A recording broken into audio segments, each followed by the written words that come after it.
வேத பாடசாலை நிகழ்ச்சிக்கு உங்களை அன்புடன் அழைக்கிறோம்.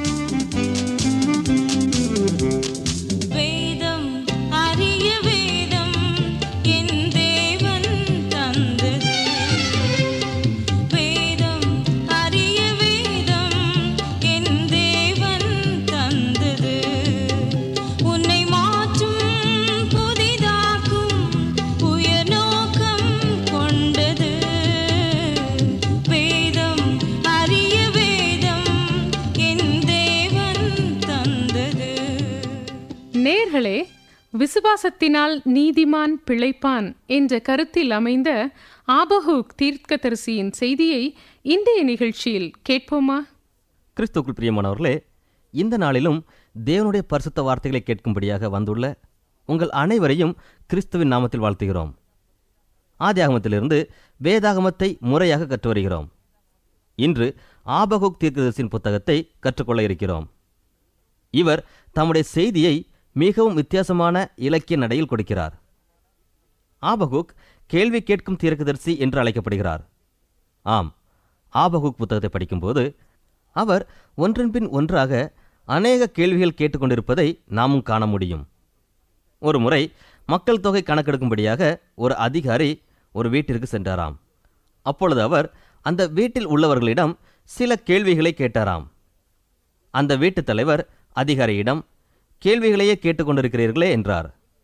அதிகாரி பதிலாக, என்னிடம் கேள்விகள் மட்டுமே உள்ளது என்றாராம். இதே போலத்தான் ஆபகூக் புத்தகத்தை படிப்பவர்களும் உணர்கிறார்கள். அவர்கள் ஆபகூக் பல கேள்விகளை அடுக்கிக் கொண்டே செல்கிறார். அவரிடம் பதில் ஏதும் இல்லை என்றே நம்புகிறார்கள். வேதாகம கல்லூரிக்கு படிக்க சென்ற ஒரு வாலிபனுக்கு அநேக கேள்விகள் மனதில் எழும்பிற்று. இவைகளை இவர் தம்முடைய ஆசிரியர்களிடம் கேட்க துவங்கிய போது கல்லூரி நிர்வாகம், நீ தொடர்ந்து கல்லூரியில் மாணவனாக இருக்க முடியாது என்று கூறினார்களாம். இவர் தொடர்ந்து கேள்விகளையே கேட்டுக்கொண்டிருப்பதை கவனித்த கல்லூரி நிர்வாகம் இவ்வாறு முடிவு செய்ததாம். ஆனால் இவர் ஆபகூக் புத்தகத்தை படித்தபோது ஆபகூக் தீர்க்கதரிசியை மிகவும் நேசித்தாராம். ஏனென்றால் ஆபகூக்கும் அநேக கேள்விகளை எழுப்புகிறார். மேலும் இவரை தேவன் தண்டிக்கவில்லை. உண்மையை கூற வேண்டுமானால் இவரது கேள்விகள் மூலமாக தேவன் இவரை உண்மையிலே பயன்படுத்தினார். ஆபகூக் புத்தகத்தின் வரலாற்று பின்னணியை படிக்கும்போது இவர் மற்ற தீர்க்கதரிசிகளிலிருந்து வேறுபட்டு காணப்படுகிறார். தீர்க்கதரிசிகளின் புத்தகங்கள் அவர்கள் வாழ்ந்த கால அடிப்படையில் வரிசையாக காணப்படவில்லை என்று கற்றுக்கொண்டோம். இந்த கருத்திலும் இவர் வேறுபடுகிறார்.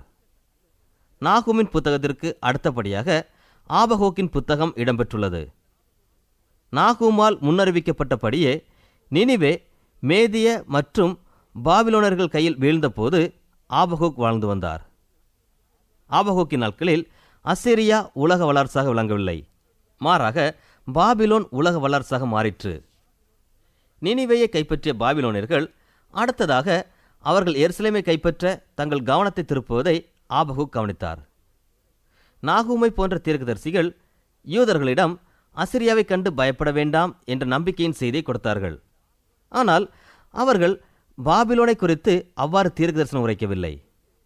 ஏசாயா, எரேமியா உட்பட எல்லா தீர்க்கதரிசிகளுமே பாபிலோனியர்கள் உங்களை கைப்பற்றுவார்கள், நீங்கள் பாபிலோனுக்கு சிறை கைதிகளாக கொண்டு செல்லப்படுவீர்கள், ஆனாலும் 70 வருடங்களுக்கு பின் சிறையிருப்பிலிருந்து திரும்பி வருவீர்கள் என்ற செய்தியை கொடுத்தார். ஆக எருசலேமில் வசித்து வந்த தேவ ஜனங்கள் பாபிலோனியர் தங்களுக்கு எதிராக வருவார்கள் என்ற செய்தியை அறிந்திருந்தனர். பாபிலோனியரும் மேதியரும் நினிவேயை கைப்பற்றிய போது ஆபகூக்கும் இனி இவர்கள் தங்கள் கவனத்தை எருசலேமுக்கு நேராக திருப்புவார்கள் என்பதை அறிந்திருந்தார். வரலாற்று பின்னணியை பார்க்கும்போது எரேமியாவும் ஆபகூக்கும் சம காலத்தில் வாழ்ந்தவர்கள் என்பது தெரிய வருகிறது. யோயாக்கீம் எருசலேமில் அரசாண்ட போது ஆபகூக் வாழ்ந்து வந்தார். இந்த யோயாக்கீம் தான் முதலாவது பாபிலோனர்களிடத்தில் சரணடைந்தான். யோசியாவின் நாட்களில் எருசலேமில் ஆன்மீக எழுச்சி ஏற்பட்டது. அந்நாளிலும் ஆபகூக் வாழ்ந்து வந்தார். இது தானியேலும் ஆபகூக்கும் சம காலத்தில் வாழ்ந்தார்கள் என்ற செய்தியை தெரிவிக்கிறது. ஆபகூக்கின் நாட்களில் எருசலேம் குடியினர் பாபிலோனியர்கள் தங்கள் நகரத்தை கைப்பற்றப் போகிறார்கள் என்ற பயத்தில் வாழ்ந்து வந்தனர். இந்த வரலாற்று சூழ்நிலையில்தான் ஆபகுக் தம்முடைய செய்திகளை கூறி அறிவித்து வாழ்ந்து வந்தார். இதே காலகட்டத்தில் எரேமியாவின் செய்திகளும் மக்களை பயமுறுத்தி கொண்டிருந்தது. உண்மையை கூற வேண்டுமானால் அந்நாட்களில்தான் எரேமியா எருசலேமின் குடிகளை நோக்கி, தேவனுடைய நியாய தீர்ப்பு பாபிலோனியர்கள் மூலமாக தேசத்தில் வரும் என்று கூறி எருசலேம் ஜனங்களின் எதிர்ப்பை சம்பாதித்தார். எருசலேம் ஜனங்கள் இவரை முற்றிலும் வெறுத்தனர். எருசலேம் அழிக்கப்பட்டு போகும் என்று கூறிய எரேமியாவின் வார்த்தைகளின் நிமித்தம் எரேமியாவை கொன்று போட மக்கள் வகை தேடினர். இந்த நேரத்தில் தாமும் அதே போன்ற செய்தியை பிரசங்கித்தால் மக்கள் தம்மையும் துன்புறுத்துவார்கள் என்பதை ஆபகுக் அறிந்து கொண்டார். ஆபகுக் ஒரு தீர்க்கதரிசி அல்ல. இந்த காரணத்தினால் மக்கள் இவரை இன்னும் அதிகமாக துன்புறுத்துவார்கள் என்பதை ஆபகுக் உணர்ந்தார். ஆபகுக் லேவி குடும்பத்தில் பிறந்த பாடகர் குழு தலைவர். தாவீது ஆசாரியர்களை பகுதிகளாக பிரித்தார் என்று 1 நாளாகமம் 23ஆம் அதிகாரத்தில் வாசிக்கிறோம். இவ்வாறு தாவீது ஆசாரியர்களை பிரிக்கும் போது 4000 லேவியர்களை தேவனை துதிக்கும்படியாக பாடல் பாடவும் இசைக்கவும் ஏற்படுத்தினார். இவ்வாறு பாடுவதற்கும் இசைப்பதற்கும் என்று ஏற்படுத்தப்பட்ட முழு நேர ஊழியர்கள் அநேக பாடல்களை பாடினார்கள். இதை நாம் சங்கீத புத்தகத்தின் மூலமாக அறிய முடிகிறது. இவர்களால் பாடப்பட்ட பாடல்கள், சங்கீதங்கள் தேவனை ஆராதிக்க பயன்படுத்தப்பட்டது. ஆபகுக்கும் இந்த லேவி குடும்பத்தை சார்ந்தவர்தான். அன்பானவர்களே, இப்போது நாம் ஆபகுக்கின் செய்திகளை அறிந்து கொள்ள நம்முடைய கவனத்தை திருப்புவோம். தேவன் தம்முடைய பிள்ளைகளுக்கு கொடுக்க வேண்டிய செய்தியை ஆபகுக்கு தெரிவித்தார். இந்நேரத்தில் எரேமியா காவற்சாலையின் முற்றத்தில் அடைக்கப்பட்டிருந்தார். அவரால் ஜனங்களுக்கு பிரசங்கிக்க முடியவில்லை. ஆபகுக்கும், ஒருவேளை நான் எரேமியா பிரசங்கித்த பிரகாரமாக பிரசங்கித்தால் என்னையும் எரேமியாவின் பக்கத்திலே கட்டி போடுவார்கள் என்று நினைத்திருக்கக்கூடும். ஆகவே கலைஞனும் இசை மேதையுமாகிய ஆபகுக் ஒரு புதிய யுக்தியை கையாண்டு அழகிய இலக்கிய நடையில் தேவனுடைய செய்தியை கொடுக்கிறார். ஆபகுக் புத்தகம் உரையாடல் வடிவில் கொடுக்கப்பட்டுள்ளது. அவர் தேவனோடு உரையாடுகிறார். மரணத்தை எதிர்பார்த்து பயத்தோடு வாழ்ந்து கொண்டிருக்கிற தேவனுடைய பிள்ளைகளுக்கு ஆபகுக் செய்திகளை கொடுக்கிறார். காவலாளிகள் பாபிலோனியர்கள் வருகிறார்களா என்று கண்காணித்துக் கொண்டிருக்கையில் ஆபகுக் பிரசங்கிக்கிறார். ஆபகுக் பிரசங்கிக்கும் முறையை கவனியுங்கள். அவர் எருசலேமின் குடிகளை பார்த்து, உங்கள் மனதில் எழும் கேள்விகள் எனக்கு புரிகிறது. என் மனதிலும் பல கேள்விகள் எழுகிறது. அவைகளை நான் தேவனிடமே கேட்க விரும்புகிறேன். உதாரணமாக, தேவனே, வர இருக்கும் அழிவை அறிந்தும் நீர் ஏன் அமைதியாக இருக்கிறீர்? துன்மார்க்கர் தன்னை பார்க்கிலும் நீதிமானை விழுங்கும்போது நீர் மௌனமாயிருக்கிறது என்ன என்று கேட்கிறார். இவ்வாறு அநேக முறை ஆபகுக் ஏன் ஏன் என்ற கேள்வியையே கேட்கிறார். பெரும்பாலான வேத அறிஞர்கள் ஆபகுக் கேள்வி கேட்கும் தீர்க்கதரிசி என்று கூறுகிறார்கள். இது முழுவதும் உண்மையல்ல. ஏனென்றால் ஆபகுக் தம்முடைய செய்தி முழுவதும் கேள்விகளை மட்டும் கேட்கவில்லை, அவர் பதிலையும் கூறுகிறார். பிரசங்கிமார் தேவையில்லாத சந்தேகங்களை எழுப்பிவிட்டு மக்கள் கேட்காத கேள்விகளுக்கு பதில் கூறுகிறார்கள் என்று வேத அறிஞர் ஒருவர் கூறுகிறார். இது ஆபகுக் விஷயத்தில் உண்மையல்ல. ஏனென்றால் மக்கள் என்ன கேள்வி கேட்கிறார்கள் என்பதை அறிந்திருந்தார். அவர்களுடைய மனக்குமுறல்களை தெளிவாக அறிந்திருந்தார். அவர் மக்கள் கேட்கும் கேள்விகளை மட்டும் எழுப்பாமல் அந்த கேள்விகளுக்கான பதிலையும் கொடுக்கிறார். மக்கள் கேட்கும் கேள்விகளும் தேவனிடமிருந்து வெளிப்படுத்துதல் பெற்று ஆபகுக் கூறும் பதில்களுமே ஆபகுக் புத்தகத்தின் சிறப்பு அம்சமாகும். இன்று தொலைக்காட்சியில் நாம் பல உரையாடல் நிகழ்ச்சிகளை பார்த்து ரசிக்கிறோம். அதில் ஒருவர் மட்டுமே உரையாடி கொண்டிருப்பாரேயானால் யாரும் அதை விரும்ப மாட்டார்கள். உரையாடல் நிகழ்ச்சிக்கு குறைந்தது 2 தேவை. பல நூற்றாண்டுகளுக்கு முன்பே இந்த கருத்தை ஆபகுக் அறிந்திருந்தார். இந்த உரையாடல் நிகழ்ச்சியை முதலாக பயன்படுத்தியவர் ஆபகுக்காக இருக்கலாம் என்று நம்பப்படுகிறது. ஆபகுக் தொகுத்து வழங்கும் உரையாடல் நிகழ்ச்சியில் பங்கு பெறும் சிறப்பு விருந்தினர் தேவன். ஆபகுக் மிகவும் ஞானமாக இந்த முறையை பயன்படுத்தினார். இதனால் அவரை மக்கள் காவற்சாலைக்குள் தள்ளவும் இல்லை, கல்லெறிந்து கொல்ல வகை தேடவும் இல்லை. நீங்கள் விழித்திருந்து பாபிலோனியர் நமக்கு விரோதமாக வருகிறார்களா என்று கண்காணித்துக் கொண்டிருக்கிறீர்கள். நான் தேவனிடம் சென்று என்னுடைய கேள்விகளை அவருடைய பாதத்தில் ஊற்றப் போகிறேன். அவர் தேவன். நம்முடைய கேள்விகளுக்கான பதிலை அவர் அறிவார். ஆகவே அவருக்காக காத்திருந்து அவர் தரும் பதிலை பெற்று வருகிறேன் என்று கூறுகிறார். பின்னர் சில நாட்கள் சென்ற பின் அவர், தேவன் எனக்கு பதிலளித்தார், அவைகளை கேளுங்கள் என்றார். ஆபகுக் தேவனிடம் பேசும்போது மக்கள் மத்தியில் காணப்பட்ட கேள்விகளையே முன்வைத்தார். யூத மக்கள் அனைவரும் குழப்பத்தால் கேள்விகளோடு அமர்ந்திருந்தனர். தேவன் ஆபகுக்கிற்கு பல பதில்களை கொடுத்தார்.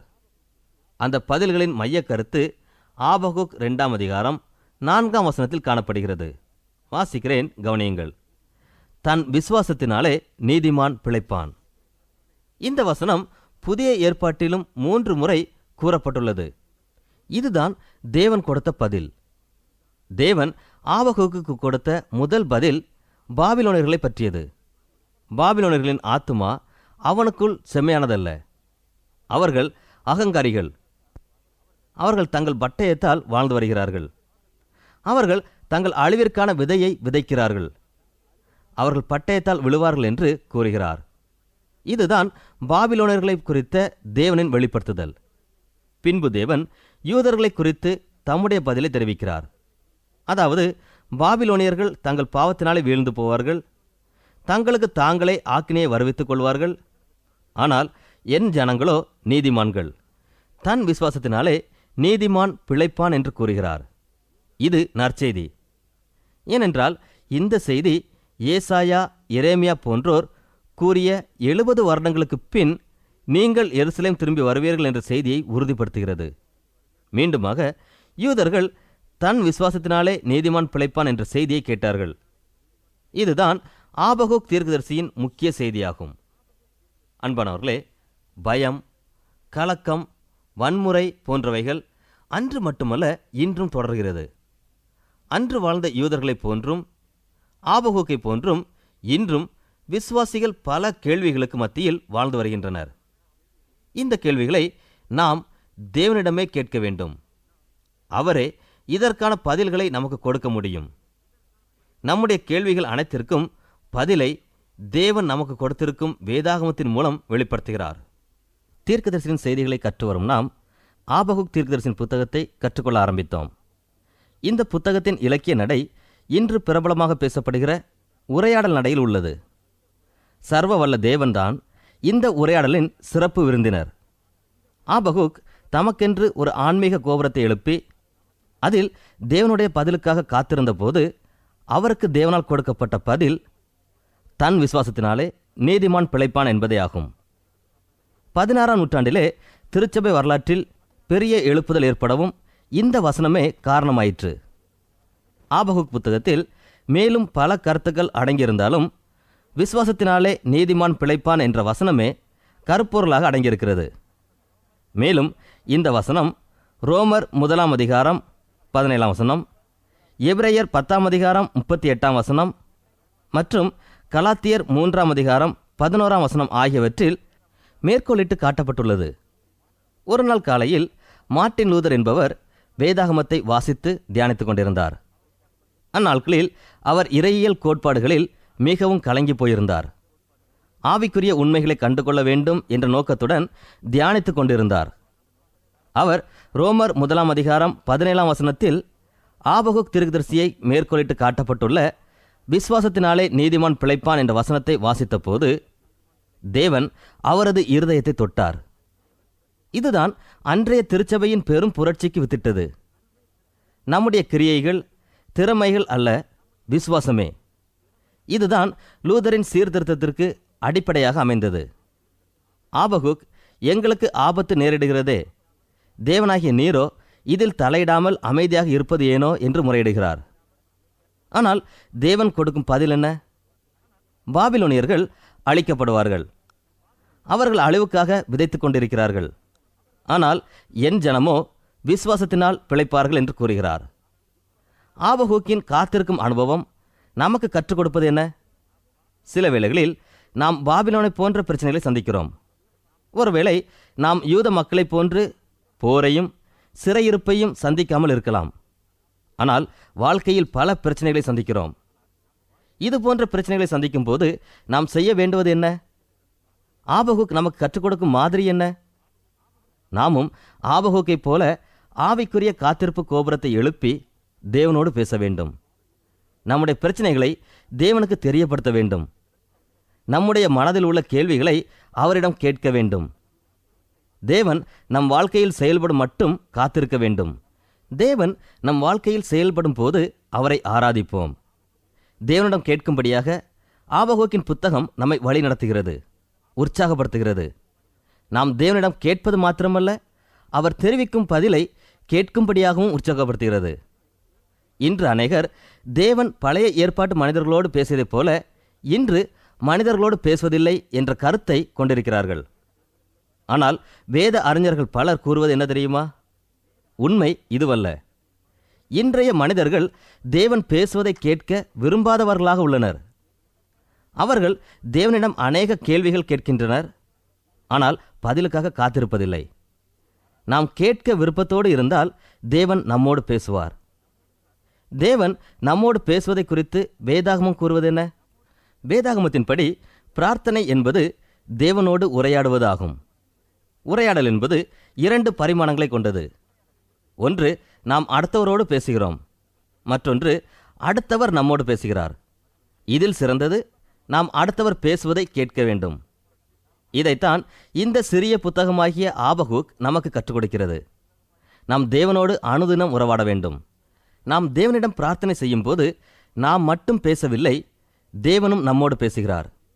நம்முடைய வாழ்க்கையில் தேவன் எவ்வாறு செயலாற்றுகிறார் என்பதை அவர் தெரிவிக்கும் மட்டும் நாம் காத்திருந்து கேட்க வேண்டும். இவ்வாறு தேவன் பேசுவதை கேட்க ஆயத்தமாக இருக்கும்போது, ஒருவேளை நாம் கவலையோடும் பயத்தோடும் அவரிடம் வந்தாலும் நாம் திரும்பி வரும்போது பாடலோடு வருவோம். ஆபகுக் புத்தகம் 3 அதிகாரங்கள் மட்டுமே கொண்டது. முதலாவது அதிகாரத்தில் ஆபகுக் கேள்வியோடு ஆரம்பிக்கும் போது அவர் குழப்பத்தோடும் பயத்தோடும் கலக்கத்தோடும் தேவனிடம் வருகிறார். 2வது அதிகாரத்தில் தேவன் அவருக்கு பதிலளிக்கிறார். ஆனால் 3வது அதிகாரம் எவ்வாறு முடிவடைகிறது என்பதை கவனியுங்கள். ஆபகுக் தம்முடைய தீர்க்க தரிசனத்தை ஒரு பாடலோடு முடிக்கிறார். அதன் முடிவில் இது நெகினோத் என்னும் வாத்தியத்தில் வாசிக்க ராகத் தலைவனுக்கு ஒப்புவிக்கப்பட்ட சங்கீதம் என்ற குறிப்பும் கொடுக்கப்பட்டுள்ளது. இசை ஆசிரியரான ஆபகுக் தம்முடைய செய்தியை பாடல் வாயிலாக வெளிப்படுத்துகிறார். ஆபகுக்கிற்கு என்ன சம்பவித்தது என்பதை நாம் அறியோம். எருசலேம் வீழ்ச்சியின் போது அவர் கொல்லப்பட்டிருக்கலாம் என்று நம்பப்படுகிறது. சிலர் யூத மக்களோடு அவரும் பாபிலோன் சென்று அங்கு மறைத்திருக்கலாம் என்று கூறுகின்றனர். ஆனால் அவருக்கு என்ன சம்பவித்தது என்பது வேதாகமத்தில் குறிப்பிடப்படவில்லை. அவரது பாடலில் ஒரு முக்கியமான செய்தி காணப்படுகிறது. கவனியுங்கள். 3ஆம் அதிகாரம் 17, 18, 19 வசனங்கள். அத்தி மரம் துளிர்விடாமற் போனாலும், திராட்சை செடிகளில் பழம் உண்டாகாமற் போனாலும், ஒலிவ மரத்தின் பலன் அற்று போனாலும், வயல்கள் தானியத்தை விளைவியாமற் போனாலும், கிடையில் ஆட்டு மந்தைகள் முதலற்று போனாலும், தொழுவத்திலே மாடு இல்லாமற் போனாலும், நான் கர்த்தருக்குள் மகிழ்ச்சியாயிருப்பேன், என் இரட்சிப்பின் தேவனுக்குள் களி கூறுவேன். ஆண்டவராகிய கர்த்தர் என் பலன். அவர் என் கால்களை மான் கால்களைப் போலாக்கி உயரமான ஸ்தலங்களில் என்னை நடக்க பண்ணுவார். பழைய ஏற்பாட்டு பரிசுத்தவான்களை குறித்த விசேஷம் என்னவென்றால், அவர்கள் தங்களை தேவனுக்கு அர்ப்பணித்த நிலையில் கடைசி மட்டும் தரித்திருந்தார்கள் என்பதாகும். தானியேல் புத்தகத்தில் நேபுகாத் நேச்சார் நிறுவிய சிலையை பணிய மறுத்த ஷாத்ராக், மேஷாக், ஆபேத்நேகோ என்பவர்கள் அக்கினி சூளையில் போடப்படுவார்கள் என்று பயமுறுத்தப்பட்டனர். அந்நேரத்தில் அவர்கள் நேபுகாத் நேச்சாரிடம் கூறியது என்ன தெரியுமா? நாங்கள் ஆராதிக்கிற எங்கள் தேவன் எங்களை தப்புவிக்க வல்லவராயிருக்கிறார். அவர் எரிகிற அக்கினி சூளைக்கும் ராஜாவாகிய உம்முடைய கைக்கும் நீங்களாக்கி எங்களை விடுவிப்பார். விடுவிக்காமற் போனாலும் நாங்கள் உம்முடைய தேவர்களுக்கு ஆராதனை செய்வதும் இல்லை, நீர் நிறுத்தின பொற்சிலையை பணிந்து கொள்வதும் இல்லை என்கிறது ராஜாவாகிய உமக்கு தெரிந்திருக்க கடவுது என்றார்கள். அவர்கள் நிச்சயமாக காப்பாற்றப்படுவோம் என்ற நம்பிக்கை இல்லாதிருந்தும் தங்களுடைய அர்ப்பணிப்பில் நிலைத்திருந்தார்கள். தங்களுடைய விசுவாசத்தில் நிலைத்திருந்த அநேக பழைய ஏற்பாட்டு பரிசுத்தவான்கள் இரத்த சாட்சிகளாய் மரித்தார்கள் என்பதை எபிரேயர் புத்தகம் 11ஆம் அதிகாரமும் நமக்கு தெரிவிக்கிறது.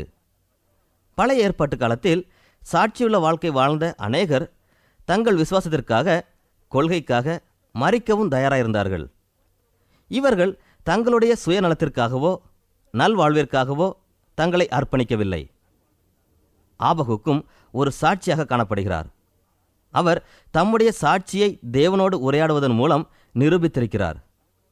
அவர் தம்முடைய கேள்விகள் மூலம் தேவனுடைய பதிலை பெற்று அதன் மூலம் யூத மக்களின் நல்வாழ்விற்கான செய்தியை கொடுக்கிறார். அவர்கள் அனுபவிக்கும் பிரச்சனைகளிலிருந்து விடுபடும் வழியை அவர்களுக்கு காண்பிக்கிறார். அவருடைய பாடல் அவரது தன்னலமற்ற அர்ப்பணிப்பை எடுத்து காட்டுகிறது. அவருடைய பாடல் மூலம் தம்முடைய விசுவாசத்தை அறிக்கையிடுகிறார். ஆபகுக் தீர்க்கதரிசன புத்தகத்தில் மற்றொரு செய்தியையும் நாம் காண்கிறோம். 1வது அதிகாரத்தில் ஆபகுக் தங்களுக்கு இழைக்கப்படும் அநீதியைக் கண்டும் தேவன் மௌனமாயிருப்பது என்ன என்ற கேள்வி எழுப்பினார். 2வது அதிகாரத்தில் தேவன், பாபிலோனியர் தங்கள் அழிவிற்கான விதையை விதைத்தார்கள், அவர்கள் அழியப்போவது நிச்சயம் என்ற பதிலை கொடுக்கிறார். இதை கேட்ட ஆபகுக், கர்த்தாவே, கோபித்தாலும் இரக்கத்தை நினைத்தருளும் என்று ஜெபிக்கிறார். இதற்கு ஒத்த ஒரு செய்தியை 73ஆம் சங்கீதத்தில் படிக்கிறோம். துன்மார்க்கரின் வாழ்வை நான் காண்கையில் வீம்புக்காரராகிய அவர்கள் மேல் பொறாமை கொண்டேன் என்று ஆசாப் கூறுகிறார். பின்பு அவர் அந்த பிரச்சனையை தேவனுடைய பரிசுத்த ஸ்தலத்திற்குள் எடுத்து சென்றார். அங்கு தேவன் துன்மார்க்கரின் முடிவை ஆசாப்பிற்கு விளக்குகிறார். துன்மார்க்கரின் முடிவை கண்ட ஆசாப் அவர்கள் மீது கொண்ட பொறாமைக்கு பதிலாக அவர்களுக்காக மனதுருகுகிறார். இதே காரியம்தான் ஆபகுக்கிற்கும் ஏற்பட்டது. அவர், கர்த்தாவே, கோபித்தாலும் இரக்கத்தை நினைத்தருளும் என்று ஜெபிக்கிறார். கடைசியாக மற்ற எல்லா தீர்க்கதரிசிகளும் போலவே ஆபகுக்கும் ஒரு நம்பிக்கையின் செய்தியை கொடுக்கிறார்.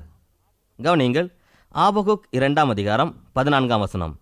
சமுத்திரம் ஜலத்தினால் நிறைந்திருக்கிறது போல் பூமி கர்த்தருடைய மகிமையை அறிகிற அறிவினால் நிறைந்திருக்கும். இங்கு ஆபகுக் நிச்சயமாக சம்பவிக்க இருக்கும் மீட்பை குறித்து பேசுகிறார். தேவனால் தெரிந்து கொள்ளப்பட்ட மக்களின் வழியாகத்தான் மேசியா வருவார். தெரிந்து கொள்ளப்பட்ட மக்கள் மீட்கப்படுவதன் மூலமாக இவ்வுலகத்தின் பாவத்தில் சிக்கி மாளும் மனுக்குலத்தை மீட்கும் மேசியா தோன்ற முடியும். ஒரு முறை இயேசு கலிலேய கடலில் பயணம் செய்து கொண்டிருந்தார். அப்பொழுது பெரும் புயல் எழும்பி படகில் மோதியது. அவரோ கப்பலின் பின்னணியத்தில் தலையணை வைத்து நித்திரையாயிருந்தார். சீஷர்கள் அவரை எழுப்பி, போதகரே, நாங்கள் மடிந்து போகிறது உமக்கு கவலை இல்லையா என்றார்கள். அதற்கு அவர், அற்ப விசுவாசிகளே, ஏன் பயப்படுகிறீர்கள் என்றார். இதன் அர்த்தம் புரிகிறதா? இயேசு தாம் தேவகுமாரன் என்று சீஷர்களுக்கு வெளிப்படுத்தியிருந்தார். அப்படி இருக்க சீஷர்களும் இயேசுவும் ஒரு புயலினால் எவ்வாறு மரித்து போக முடியும்?